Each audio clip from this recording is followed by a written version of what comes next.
வணக்கம் உறவுகளே, நான் உங்கள் தமிழ் அகண்டமிழ் அமானுஷ்யம் சேனலுக்கு உங்களை வரவேற்கிறோம். இன்றைக்கு உறவுகளே நாம் 40வது எபிசோடாக என்ன திகில் சம்பவம் இன்னைக்கு நாம் பார்க்க போகிறோம்னா, புது திருமணம் செய்த பெண்ணிற்கு நடந்த அமானுஷ்ய திகில் சம்பவம் தாங்க இன்னைக்கு நாம் பார்க்க போகிறோம். இந்த சம்பவம் எப்பொழுது மாதிரி திகிலாகவும் விறுவிறுப்பாகவும் இருக்க போதுங்க. கடைசி வரைக்கும் வீடியோவை பாருங்கள். நாம் வீடியோவுக்கு போகிறதுக்கு முன்னாடி உறவுகளே, உங்களுடைய வாழ்விலும் இதுபோல் திகிலான சம்பவங்கள் நடந்துருந்துச்சுன்னா என்னுடைய வாட்ஸ்அப் நம்பருக்கு ஒரு வாய்ஸ் மெசேஜாக நீங்கள் அனுப்பலாங்க. நீங்கள் அனுப்புகிற சம்பவம் திகிலாக இருந்துச்சுன்னா நம்மளோட சேனலில் கண்டிப்பாக வருங்க. நம்முடைய சேனலை இன்னும் சப்ஸ்கிரைப் பண்ணலைன்னா சப்ஸ்கிரைப் பண்ணிக்கோங்க. பெல் பட்டனை அழுத்தி ஆள் கொடுங்க. அப்போ தான் நான் போடக்கூடிய வீடியோ நோட்டிஃபிகேஷனாக உங்களுக்கு வரும்.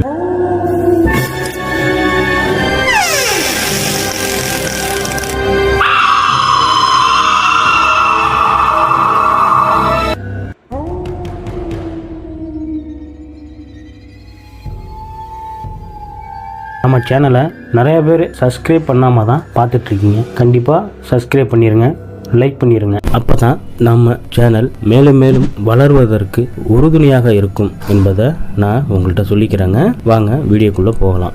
உறவுகளே, இந்த சம்பவத்தை நம்மள்கிட்ட பகிர்ந்தது யாருன்னு பார்த்தீங்கன்னா வினோத் என்கின்ற நமது நண்பர் தாங்க. இந்த சம்பவம் வினோத்துக்கு நடக்குதான்னு கேட்டிங்கன்னா இல்லைங்க, வினோத்துக்கு நடக்கலை. அவருடைய நண்பருடைய மாமாவுக்கு தாங்க இந்த சம்பவம் நடக்குது. வினோத் என்னுடைய நண்பருங்க. அவர்கிட்ட நான் இந்த மாதிரி ஒரு சேனல் நான் வச்சுருக்கேன். இங்கே மாதிரி நான் சொல்லும் பொழுது உங்களுக்கு தெரிஞ்ச ஏதாவது திகில் சம்பவம் சொல்லுங்கள் அங்கே மாதிரி நான் சொன்னதுனால அவர் நண்பருடைய மாமாவுக்கு நடந்த சம்பவத்தை நம்மள்கிட்ட பகிர்ந்தாருங்க. அந்த சம்பவத்தை தான் இன்றைக்கி நாம் பார்க்க போகிறோம். இந்த சம்பவம் எப்போ நடக்குதுன்னு கேட்டிங்கன்னா 2000 காலகட்டத்தில் நடக்குதுங்க. வினோத்தோட நண்பருடைய பெயர் என்னன்னு கேட்டிங்கன்னா ராஜா என்கிற மாதிரி நம்மள்கிட்ட சொல்லியிருக்காரு.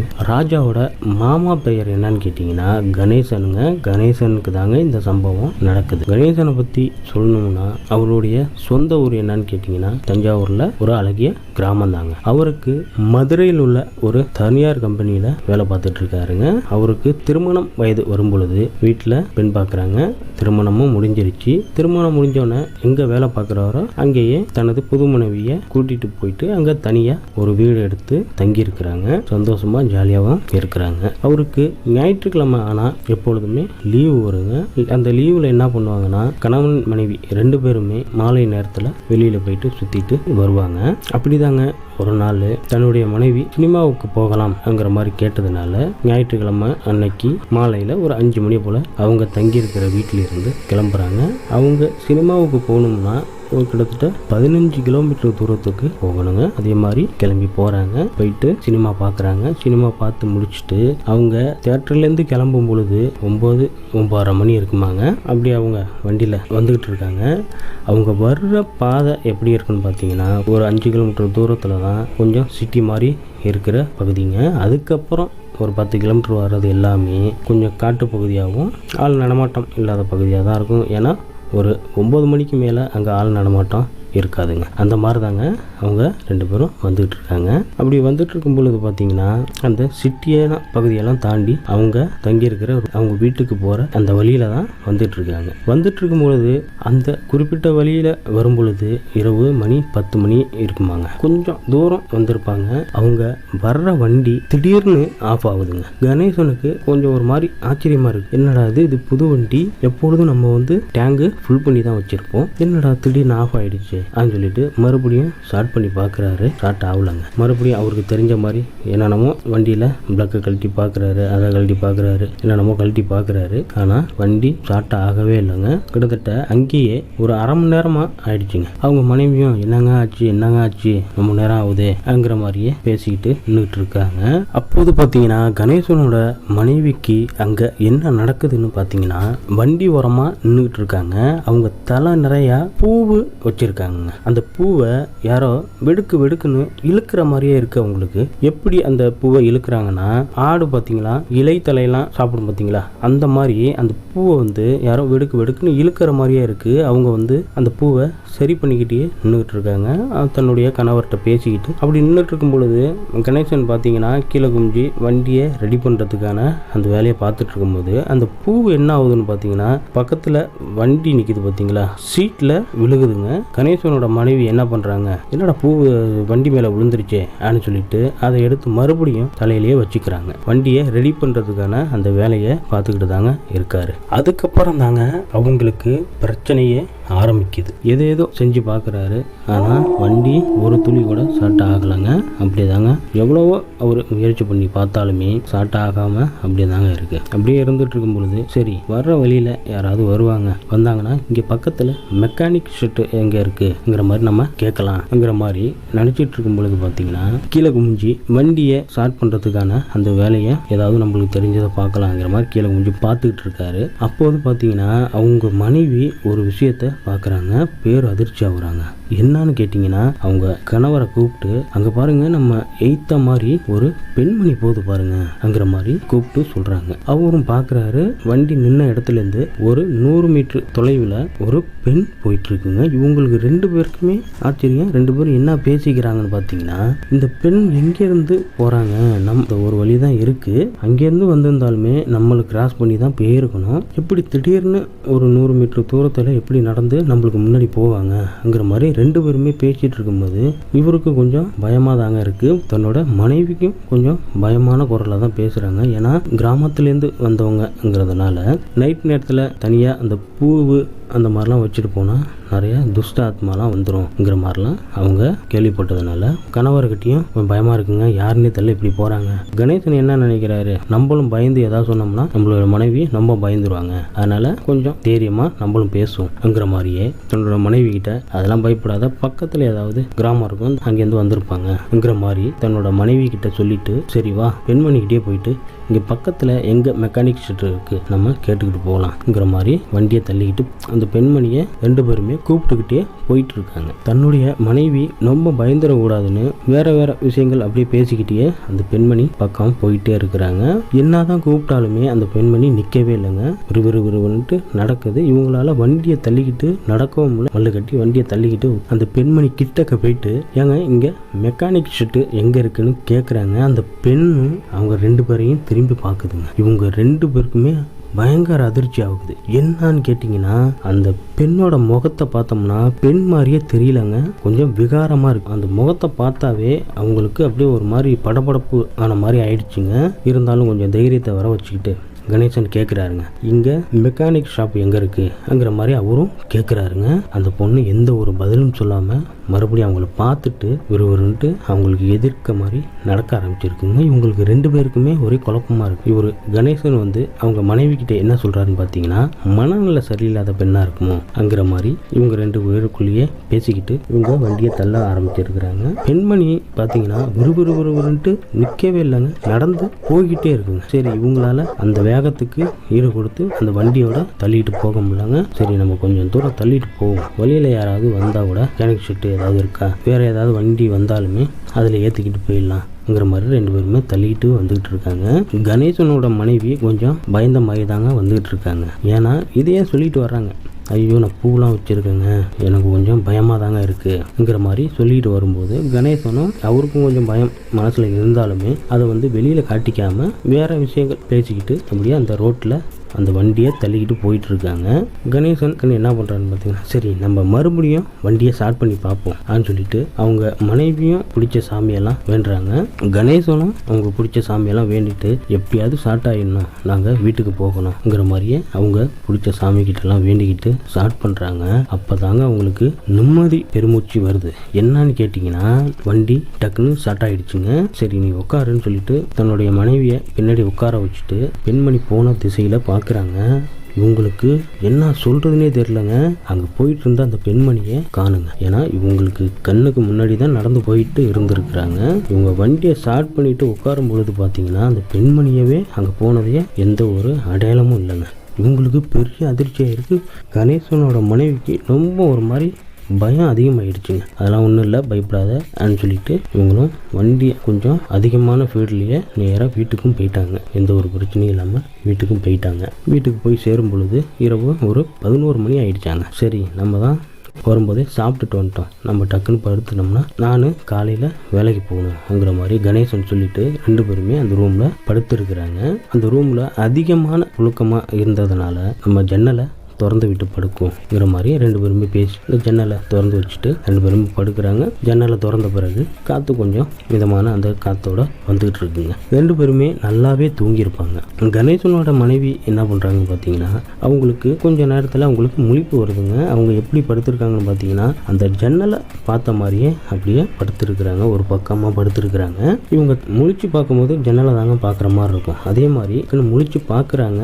இவங்க பயங்கரமாக கத்தி இருக்கிறாங்க. என்னன்னு கேட்டிங்கன்னா, அந்த ஜன்னலில் நைட்டு பார்த்தாங்க பார்த்தீங்களா, அந்த பெண்ணோட அந்த உருவம் அங்கே இந்த ஜன்னல் ஓரமாக கணேசனோட மனைவியையே அப்படியே உத்து பார்த்துக்கிட்டு இருந்தோன்னே கணேசனோட மனைவி பயங்கரமாக கத்த ஆரம்பிச்சிருக்காங்க. பக்கத்தில் இருந்த கணேசன் டக்குன்னு எழுந்திரிச்சு, என்னம்மா ஆச்சு, ஏன் இப்படி கத்துற போகிற என்னன்னு கேட்டோன்னு இவங்க கண்ணை மூடிக்கிட்டு ஜன்னலை தாங்க கையை காட்டுறாங்க. எதுவும் வாயை திறந்து பேச மாட்டுறாங்க. என்னாச்சு ஏதாச்சுன்னு சொல்லிட்டு லைட்டெல்லாம் போட்டு என்னன்னு கேட்குறாங்க. அதுக்கப்புறம் தாங்க சொல்கிறாங்க, இது மாதிரி ஜன்னல் ஓரமாக நம்ம வர்றப்ப ஒரு பெண்மணி பார்த்தோம்ல, அந்த பெண்ணு இங்கே வந்து நிற்கிற மாதிரி இருந்துச்சு சொன்னோன்னா இவருக்கு கணேசனுக்கு மனசில் என்ன தோணி இருக்குன்னு பார்த்தீங்கன்னா, நம்ம வரும்பொழுதே கொஞ்சம் பயத்தோட தான் நம்ம மனைவி வந்துகிட்டு இருந்தாங்க. அதே மாதிரி இப்போ வந்து அந்த நினப்புலையே படுத்து இருந்திருப்பாங்க. அந்த மாதிரி ஏதாவது இவங்களுக்கு தோணி இருக்கும் சொல்லிட்டு, அதெல்லாம் ஒன்றும் இல்லைம்மா படு, நீ அதையே நினச்சிக்கிட்டு படுத்துருந்துருப்ப, அதெல்லாம் ஒன்றும் இல்லை, நீ இந்த பக்கம் படு, மாற்றி படுன்னு சொல்லிட்டு அவரு ஜன்னல் ஓரமாக படுத்துட்டு 2 பேருமே நல்லா தூங்கிட்டாங்க.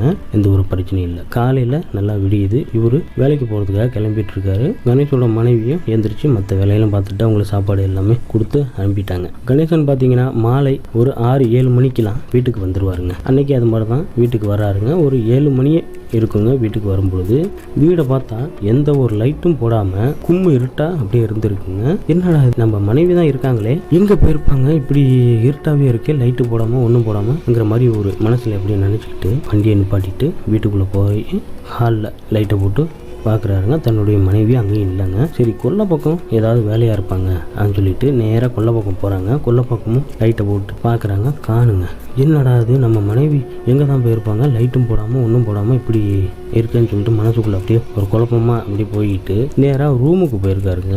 ரூமுக்கு போயிட்டு லைட்டை போட்டு திரும்பி இருக்காரு. அவருக்கு பேர் அதிர்ச்சியாக இருக்குங்க. அவருக்கே ஒரு மாதிரி படபடப்பாயிடுச்சு, ஒரு மாதிரி திக்குனாக இருக்குங்க. என்னன்னு கேட்டிங்கன்னா, அவங்க மனைவி அந்த ரூமுக்குள்ளே கட்டிலில் ஜன்னலை பார்த்த மாதிரியே ஒரு மாதிரி உட்காந்துருக்குறாங்க. பார்த்தோன்னே என்னடா அது லைட்டும் போடாமல் ஒன்றும் போடாமல் ரூமுக்குள்ளே இப்படி வந்து உட்காந்துருக்காங்களேன்னு சொல்லிட்டு பக்கத்தில் போயிட்டு, என்னம்மா இது மாதிரி வந்து லைட்டும் போடாமல் ஒன்றும் போடாமல் இப்படி உட்காந்துருக்கிறியே என்னன்னா, அவங்க காதில் வாங்கவே இல்லைங்க. அப்படியே உறைஞ்சி போன மாதிரி அப்படியே உட்காந்துருக்குறாங்க. கணேசன் பக்கத்தில் போயிட்டு அவங்க தோள்பட்டியை தொட்டு கூப்பிடுறப்ப தாங்க உங்களுக்கு சுயநினைவு வந்த மாதிரியே டக்குன்னு எழுந்திரிச்சு, வாங்க எப்போ வந்தீங்கங்கிற மாதிரி கேட்குறாங்க. என்னம்மா மணி இவ்வளோ நேரம் ஆச்சு, லைட்டும் போடாமல் ஒன்றும் போடாமல் நீ இப்படி உட்காந்துருக்க, நானும் கூப்பிட்டுக்கிட்டே வரேன், உனக்கு காலை விழுவலையா, ஏன் இப்படி உட்காந்துருக்க என்ன ஏன்னு கேட்டோன்னே, நான் மத்தியானம் சாப்பிட்டுட்டு இங்கே படுக்கலான்னு வந்தேன். படுத்துட்டு இருக்கும்போது அப்போ தான் எனக்கு தூக்கம் வர மாதிரி இருந்தது. அப்போ யாரோ என்னுடைய பேரை சொல்லி கூப்பிட்ட மாதிரி இருந்துச்சு இந்த ஜன்னல் வழியா. அதனால தான் ஏந்திரிச்சு ஜன்னலை பார்த்தேன். அதுக்கப்புறம் எனக்கு என்ன நடந்ததுன்னே எனக்கு தெரியல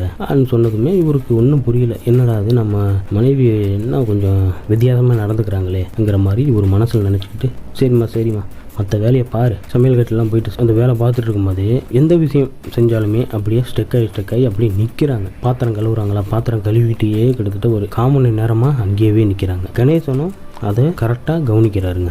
என்னடா அது நம்மளுடைய மனைவி வந்து கொஞ்சம் வித்தியாசமாக நடந்துக்கிட்டு இருக்காங்க, என்ன ஆச்சுங்கிற மாதிரியே இவர் நினச்சிக்கிட்டு இருக்காருங்க. அன்னைக்கு எல்லா வேலையும் முடிச்சுட்டு நைட்டு சாப்பிட்டுட்டு 2 பேருமே படுக்கிறாங்க. நல்லா தூங்கியிருப்பாங்க. நள்ளிரவுல கணேசனுக்கு முழிப்பு வந்திருக்குங்க. பக்கத்தில் படுத்திருந்த தன்னுடைய மனைவியை காணுங்க. பிடிச்சி ஏந்திரிச்சு பக்கத்தில் மனைவியை காணுன்னா இவருக்கு பேர் அதிர்ச்சியாக இருக்குங்க. என்னடா அது இந்த நேரத்தில் எங்கே போயிருப்பாங்க, ஏன்னா இந்த ரூமை விட்டு தாண்டி போகணுன்னாவே நைட் டைமில் நம்மள எழுப்பிக்கிட்டு தான் போவாங்க. மனைவியை காணுமேன்னு சொல்லி யோசனை பண்ணிக்கிட்டு ரூமை விட்டு வெளியில் போயிட்டு ஹாலில் லைட்டை போட்டு பார்க்குறாருங்க. ஹால்லையும் இல்லை, நேராக போயிட்டு கிச்சனில் லைட்டை போட்டு பார்க்குறாரு. அவருக்கு அதிர்ச்சியாக இருக்குங்க. ஏன்னா அந்த கிச்சனில் ஒரு மாதிரி உட்காந்துருக்குறாங்க. என்னம்மா இங்கே வந்து உட்காந்துருக்க, என்ன ஏதுன்னு கேட்டோன்னா எந்த ஒரு பதிலுமே சொல்லாமல் சுயநினைவு இல்லாத மாதிரியே உட்காந்துருக்குறாங்க.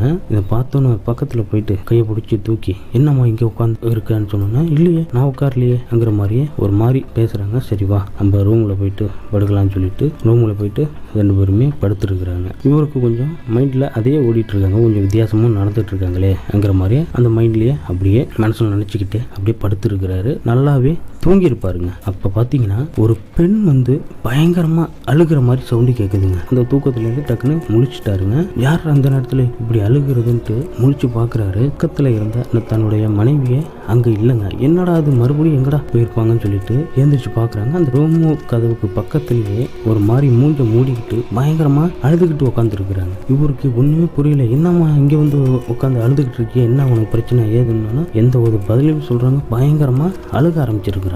கணேசனுக்கு ஒன்றுமே புரியல. என்னடா பண்ணுறது, என்னடா இப்படி மனைவி இப்படி நடந்துட்டு இருக்காங்களே, என்ன ஆச்சு, ரொம்ப ஒரே குழப்பத்திலே இருக்கிறாங்க. அன்னைக்கு இரவு ஃபுல்லாகவே தூங்கவே இல்லைங்க கணேசனும் அவருடைய மனைவி. ஏன்னு கேட்டிங்கன்னா அவங்க மனைவி கொஞ்சம் வித்தியாசமாக தாங்க நடந்துக்கிறாங்க. என்னன்னா அழுகிறது, எழுந்திரிச்சு கட்டிலில் போய் உட்காராது, மறுபடியும் வந்து கீழே உட்காராது. ஏன்னா ஒரு இடத்துல உட்காராம சுற்றி சுற்றி வந்துகிட்டு இருக்காங்க. இவருக்கு அதனாலேயே தூக்கம் இல்லைங்க. காலையில் விடியுது நல்லா. உடனே கணேசன் என்ன பண்ணுறாரு பார்த்தீங்கன்னா அவங்க வீட்டுக்கு ஃபோன் பண்ணி இது மாதிரி தன்னுடைய மனைவி வந்து இந்த மாதிரி நடந்துகிட்டு இருக்காங்க அப்படின்னு சொன்னோன்னு அவங்களும் கிளம்பி வர்றோம் அப்படின்னு சொல்லிட்டு அவர் வேலை பார்க்குற இடத்துல லீவை சொல்லிட்டு இவர் வீட்டில் இருந்துகிட்டு இருக்காரு. அப்பயுமே கணேசனோட மனைவி சரியாகாமல் அப்படியே தாங்க இருந்துகிட்டு இருக்காங்க. கணேசன் என்ன பண்ணுறாருன்னு பார்த்தீங்கன்னா அவருக்கு தெரிஞ்ச நண்பர்கள்ட்ட தன்னுடைய மனைவி வந்து இந்த மாதிரிலாம் நடந்துகிட்டு இருக்காங்க அப்படின்னு சொன்னதுமே, சரி நீ சொல்றதெல்லாம் பார்த்தா கொஞ்சம் ஏதோ பார்த்து பயந்த மாதிரி தான் இருக்கிறாங்க, அதனால எனக்கு தெரிஞ்ச பூசாரி இருக்கிறாங்க, அவங்கள போயிட்டு நம்ம போய் பார்ப்போம் அப்படிங்கிற மாதிரி அவருடைய நண்பரும் சொல்றாங்க. வீட்டிலேருந்து வரத்துக்குள்ள நம்ம இவங்களை அழைச்சிட்டு போயிட்டு கொஞ்சம் என்னன்னு பார்த்துட்டு வந்துடலான்னு சொல்லிட்டு அவங்க நண்பரை வர சொல்லி ஒரு கார் ஒன்று ரெடி பண்ணி அவங்க நண்பர் கணேசன் அவருடைய மனைவி 3 பேருமே பூசாரியை பார்க்க போறாங்க. கரெக்டா காரை விட்டு அந்த கோயில் வாசப்படியில இறங்கின உடனேயே தன்னுடைய மனைவி ரொம்ப ஆக்ரோஷத்துல கத்த ஆரம்பிச்சிருக்கிறாங்க. அப்படியே கத்திக்கிட்டே இருக்கும்போது கணேசனும் அவருடைய நண்பரும் மல்லு கட்டி பிடிச்சி கோயிலுக்குள்ள இழுத்துட்டு போயிருக்கிறாங்க. அங்க ஆல்ரெடி பூசாரி கிட்டையும் சொல்லியிருக்கிறாருங்க. பூசாரி எல்லாமே ரெடி பண்ணி உட்கார வச்சிருக்கிறாங்க. உட்கார வச்சோன்னா ரொம்ப ஆக்ரோஷத்துல பயங்கரமா கத்துறது போறது அந்த மாதிரி கணேசனோட மனைவி பயங்கரமா பண்ணிட்டு இருக்காங்க. தலையில கையை வச்சு திருநீர் பூசணும்னா அந்த ஆக்ரோஷம் எல்லாம் அடங்கிருச்சு. ஒரு சில பூஜையெல்லாம் போறாரு. பூசாரி என்ன சொல்றாருன்னு பாத்தீங்கன்னா உன்னுடைய மனைவி உடம்புல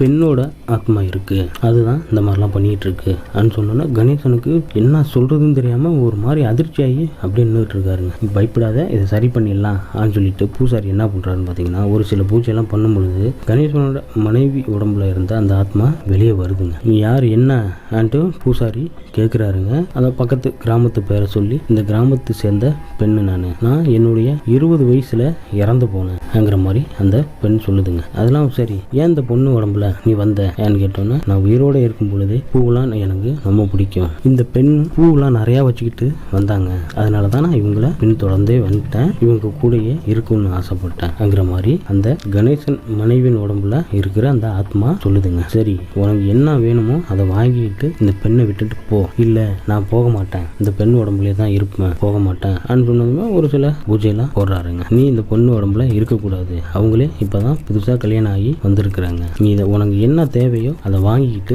நீ கிளம்பு ஆன்னு சொன்னதுமே சரி நான் கிளம்புறேன் அந்த ஆத்மா சொல்லுதுங்க. உனக்கு என்ன வேணும், ஏது மல்லிகைப்பூ நிறைய வேணும், தாவணி வேணும், வளவி வேணும்ங்கிற மாதிரி சொன்னதுமே சரி எல்லாமே நான் வாங்கி கொடுக்குறேன், இந்த பெண்ணை உடம்பை விட்டு போ ஆனா சரி நான் கண்டிப்பா போயிடுறாங்க அப்படின்னு சொன்னதுமே கணேசனோட நண்பர் ஓடி போயிட்டு அவங்க சொன்ன அந்த பொருள்லாம் வாங்கிட்டு வந்து வைக்கிறாங்க. மறுபடியும் ஒரு சில பூஜையெல்லாம் பண்ணி அந்த பொருளை எல்லாமே கணேசனோட மனைவி கையில கொடுக்குறாங்க. அவங்களும் தாவணி எடுத்து மேலே போட்டுக்கிறது, பூ எடுத்து ஃபுல்லா வச்சுக்கிட்டு அப்படியே உட்காந்துருக்குறாங்க. அந்த பூசாரி கேட்குறாரு, இப்போ உனக்கு திருப்தி தானே, இந்த பெண்ணை விட்டு போ, இந்த பெண்ணை விட்டு போறேன், மறுபடியும் இந்த பெண்ணு எந்த ஒரு தொந்தரவும் பண்ணக்கூடாது அப்படின்னு சொன்னதுமே சத்தியமா எந்த ஒரு தொந்தரவும் நான் பண்ண மாட்டேன்ங்கிற மாதிரி சத்தியம் பண்ணிட்டு டக்குன்னு வெளியாகிருக்குங்க. கணேசனோட மனைவியும் அப்பதாங்க நார்மலா ஆயிருக்கு. அப்பதாங்க பூசாரி ஒரு சில விஷயங்கள்லாம் கணேசன் சொல்லியிருக்காங்க. நைட் டைம்ல போகும்போது பூவு அந்த மாதிரிலாம் வச்சுக்கிட்டு போனீங்கன்னா வண்டியிலே போயிட்டு வர மாதிரி இருந்துச்சுன்னா சரி, ஒரு குறிப்பிட்ட இடத்துல வண்டி நிற்கிது, நடந்து போற மாதிரி ஒரு சூழ்நிலை அமையுது அங்க மாதிரி இருந்துச்சுன்னா அந்த பூவை தூக்கி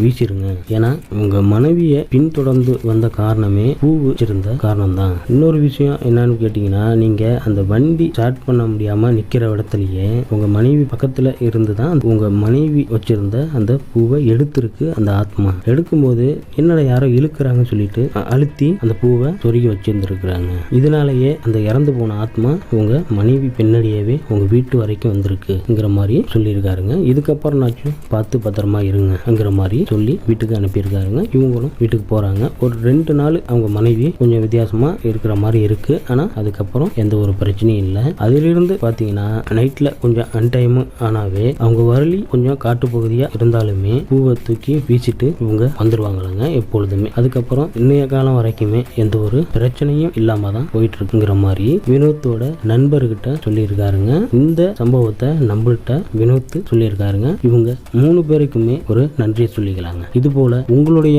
வாழ்விலும் திகிலான அமானுஷ்ய சம்பவங்கள் ஏதாவது நடந்துருந்துச்சுன்னா என்னுடைய வாட்ஸ்அப் நம்பர் டிஸ்பிளேல தெரியுங்க. அதுக்கு ஒரு வாய்ஸ் மெசேஜாக சம்பவத்தை நீங்க அனுப்பலாங்க. உங்களுடைய திகில் அனுபவம் திகிலாக இருந்துச்சுன்னா கண்டிப்பா நம்மளோட சேனல்ல வருங்க. இந்த சம்பவம் எப்படி இருந்துச்சுன்னு கமெண்ட் பாக்ஸ்ல பதிவிடுங்க. இந்த சம்பவம் உங்களுக்கு பிடிச்சிருந்துச்சுன்னா லைக் பண்ணுங்க, ஷேர் பண்ணுங்க, மறக்காம சப்ஸ்கிரைப் பண்ணிருங்க. அப்பதான் நம்மளுடைய சேனல் மேலும் மேலும் வளர்வதற்கு ஒரு உறுதுணையா இருக்கும் என்பதை தெரிவிச்சுக்கிறேன் உறவுகளே. இதுபோல இன்னொரு அமானுஷ்ய திகில் சம்பவத்தில் சந்திக்கும் வரை உங்களிடமிருந்து விடைபெறுவது நான் உங்கள் தமிழ். நன்றி உறவுகளே.